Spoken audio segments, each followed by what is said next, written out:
Welcome, students. So far, we have read that Abraham Cowley relates with the reader some of his childhood memories. Okay, he tells the reader that how he liked to be alone and how he had an inclination or liking towards the poetry. Now he is going to tell us the reason behind his liking for poetry. So let us begin. For I remember when I began to read and to take some pleasure in it. Cowley is saying that for I remember when I began to read and take some pleasure in it, there was wont to lie in my mother's parlor. Want to means used to, यानी अक्सर. Lie in my mother's parlor. Parlor means parlour एक space होता था, उसे हम आसान शब्दों में कहें तो इसे बैठक कहते हैं जिसे. तो मिडवेल क्रिश्चियन यूरोप में एक पार्लर एक ऐसी जगह होती थी जहाँ पर मॉन्क्स और जो नन्स रहती थी वो बाहर के लोगों से कन्वर्सेशन किया करते थे. मॉन्क्स एंड नन्स जो होते हैं, मॉन्क जो वर्ड है वो मेल रिलीजियस पर्सन के लिए यूज़ होता है और नन जो होता है वो फीमेल रिलीजियस पर्सन के लिए यूज़ होता है. Okay, so I have already told you that Abraham Cowley's mother was a religious person. She was probably a nun. So he is saying that there was wont to lie in my mother's parlor. Okay, I know not by what accident, for she herself never in her life read any book but of devotion.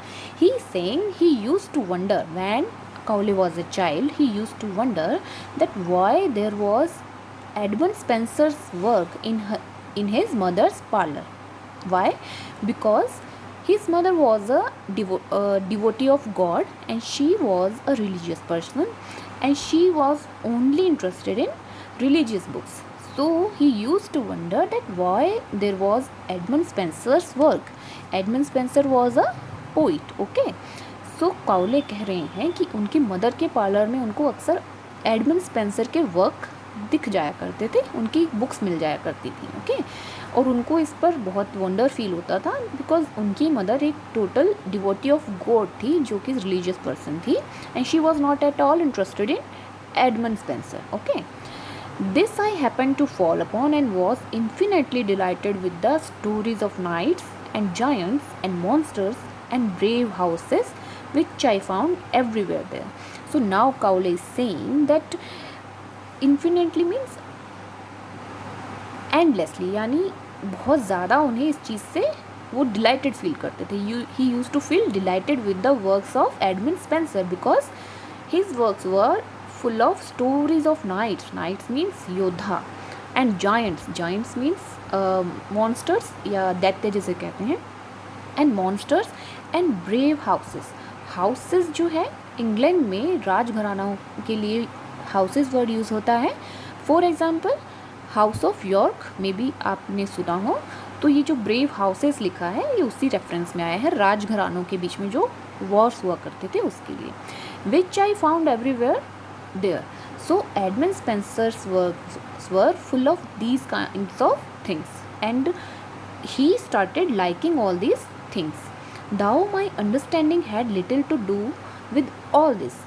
So Cowley is saying although I was a child and I could not understand all these things. Okay, वो समझ नहीं पाते थे इन सभी चीज़ों को, but still he was interested in all these things. And by degrees means gradually, यानी कि धीरे धीरे, with the tinkling of rhyme. tinkling means बजने की जो आवाज़ है, of the rhyme जो पोइट्री में यूज़ होती है, and dance of the numbers यहाँ पे वर्स के लिए आया है, पोइट्री के लिए आया है. So that I think I had read him all over before I was 12 years old. So Cowley is saying I had read him all over before I was 12 years old. जब वो 12 साल के हुए उससे पहले उन्होंने एडमंड स्पेंसर के सारे ही वर्क पढ़ लिए थे. इतना वो इंटरेस्टेड थे एडमंड स्पेंसर की पोइट्री में. With these affections of mind and my heart wholly set upon letters, I went to university. So here Cowley is saying, so इस चीज़ को समझने के लिए you must watch the introduction to Abraham Cowley so that you will be able to understand these lines better. Okay, आप Abraham Kohli का introduction ज़रूर देखें इन lines को समझने के लिए. यहाँ वो क्या कह रहे हैं, with all this affections of mind, affections of mind यानी जो इंक्लिनेशन टुवर्ड्स पोइट्री है अब्राहम कोहली का, and my hurt Holi set upon letters, और उनका जो हर्ट जो था पूरी तरह से किसकी तरफ था, लेटर्स मीन्स यहाँ पोइट्री के लिए आया है। I went to the university, university is Cambridge university, Cowley went to Cambridge university. यहाँ वो अपने यूथ का पार्ट हमें बता रहे हैं, but was soon torn from thence by that violent public storm, but soon he was torn from thence, thence means there, but soon he was expelled from Cambridge University. Why? Because Cowley was a royalist and he was expelled from Cambridge University. That violent public storm का मतलब है यहाँ civil war से, England में that time was time of civil war and Cowley was a royalist. All these things I have already told you in the introduction part, okay?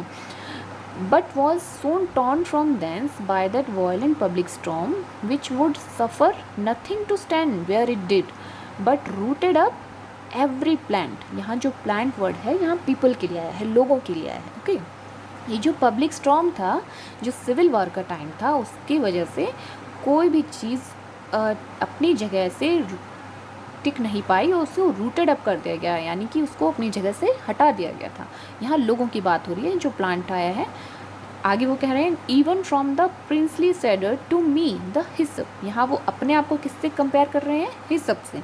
हिसप जो होता है एक श्रब होती है या स्मॉल प्लांट जिसे हम झाड़ी कह लेते हैं, अपने आप को वो इससे कंपेयर कर रहे हैं। और जो प्रिंसली सेडर जो कहा है इन्होंने, प्रिंसली सेडर मीन्स जो रेप्यूटेड हाई स्टेटस पीपल है उन लोगों के लिए यूज़ हुआ है। तो वो कह रहे हैं जो ये पब्लिक स्टॉर्म था, ये जो सिविल वॉर का टाइम था, वो जो था इक्वली हार्मफुल था किसके लिए, princely cedars to me the हिसप, यानी कि जो हाई रेप्यूटेड लोग थे उनके लिए भी इक्वली हार्मफुल था जितना कि जो कि कॉमन पीपल थे जैसे कि काउले खुद, उन लोगों के लिए भी इक्वली वो हार्मफुल था। उन लोगों की जो लाइफ थी उस स्टॉर्म की वजह से पूरी तरीके से डिस्टर्ब हो चुकी थी। Yet I had as good fortune as could have befallen me in such a tempest, tempest means तूफान के लिए आया है, वैसे इसको विंडी स्टॉर्म जो होता है ना उसे कहते हैं Tempest. Yet I had as good fortune, but Cowley is saying that he was fortunate enough. Why? Because he found shelter in court of Henrietta Maria. All these things I have told you in introduction, okay? So yet I had as good fortune as could have befallen me in such a tempest. वो कह रहा है कि उस Tempest में भी उनका Fortune ने उनका काफ़ी साथ दिया। For I was cast by it into the family of one of the best persons. Cowley is saying that being a royalist, he followed the queen to Paris and he remained there for over 10 years. वो queen के साथ civil war के time पे Paris चले गए और वहाँ वो 10 साल के लिए रहे थे। वहाँ पे वो कहाँ रहे थे, यहाँ पे वो प्रिंसेस हेनरिएटा मारिया के कोर्ट की बात हो रही है, court of one of the best princesses of the world, okay? वहाँ वो रहे थे। और ये जो फैमिली की बात हो रही है, ये फैमिली किसकी थी, विलियम हर्वे की फैमिली थी, जहाँ वो उस समय काउले ने 10 साल का समय बिताया था। अब वो कह रहे हैं now though I was here engaged in ways most contrary to the original design of my life. Cowley is saying that at that time he was busy in ways that were opposite to his planned life, okay? He never planned to live in such a life because at that time he was in company of so many people but he always wanted to be alone, okay? He was busy with big political issue and he never liked all these things. तो यहाँ जो वो कहना चाह रहे हैं, Cowley कह रहे हैं कि now the I was here engaged in ways most contrary, opposite, okay, to the original design. Original design में जो प्लान लाइफ थी वो ऐसी अपनी ज़िंदगी नहीं चाहते थे। That is into much company, बहुत ज़्यादा लोगों की कंपनी में रहते थे इस टाइम पे अपने यूथ में, एंड नो स्मॉल बिजनेस, और वो बहुत ही बड़े बड़े पॉलिटिकल अफेयर्स में बिजी थे, and into a daily sight of greatness, रोज़ उन्हें कुछ ग्रेटनेस का देखने को मिल रहा था। Both militant means that engaged in war affair, okay, and triumphant means victorious. ये जो स्टेट थी, यानी कि उन्होंने कहा है for that was a state then of English and French courts, उस वक्त जो टाइम था इंग्लिश और फ्रेंच कोर्ट्स का, वहाँ पे यही सब चीज़ें हो रही थी और काउले भी उन्हीं में एंगेज थे। Yet all this was so far from altering my opinion.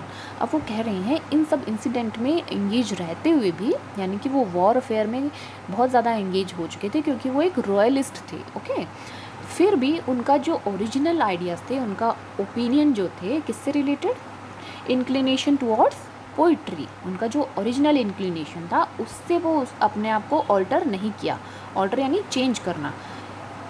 So far from altering my opinion, उनका ओपिनियन उसको लेकर बिल्कुल भी चेंज नहीं हुआ। That it only added the confirmation of reason to that which was before but natural inclination.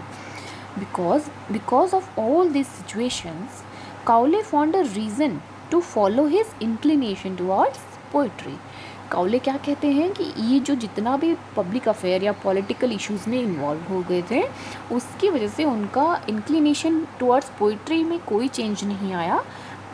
On the other hand उनको एक conformation मिल गया, यानी कि वो कन्फर्म हो गए और उसको एक रीज़न मिल गया। रीज़न यानी कोई वजह होना, तो that which was before but natural inclination, कि अब तक तो पोइट्री की तरफ रुझान होना उनका एक नेचुरल इंक्लिनेशन था, बट जब उन्होंने अपने यूथ में पॉलिटिकल अफेयर्स में इन्वॉल्व होकर ये सब चीज़ें देखी तो उनको एक रीज़न मिल गया इन सब चीज़ों से दूर हो करके अपने आप को पोइट्री की तरफ इन्वॉल्व करने का, ओके। क्योंकि ये सब लाइफ उनको बिल्कुल भी अट्रैक्ट नहीं कर पाई। I saw plainly all the paint of that kind of life, the nearer I came to it. अब वो कह रहे हैं the nearer he came to this political life, he saw plainly all the paint of that kind of life. जैसे जैसे वो इस political life में involve होने लगे उनको इसका पूरी तरह से जानने का मौका मिला। And that beauty which I did not fall in love with, हालांकि ये लाइफ उन्हें बहुत ब्यूटीफुल लगी थी बट वो बहुत ज़्यादा टाइम तक उसको अट्रैक्ट नहीं कर पाई। When for aught I knew it was real, ये बिल्कुल सच्चाई थी। जो भी ब्यूटी उन्हें दिखाई दे रही थी बड़ी बड़ी पॉलिटिकल इश्यूज़ में रहने पर, बट उस बहुत टाइम तक वो उसको अट्रैक्ट करके नहीं रह पाई। वॉज नॉट लाइक टू बिविच यानी एंटाइज करना या किसी पर जादू करना, एन्चांटिंग करना। और एंटाइस मीन्स लुभाना। When I saw that it was adulterate, adulterate का मतलब होता है something that is not pure, okay। किसी चीज़ में जब मिलावट होती है तो adulterate कहते हैं, which is not in its pure form, okay।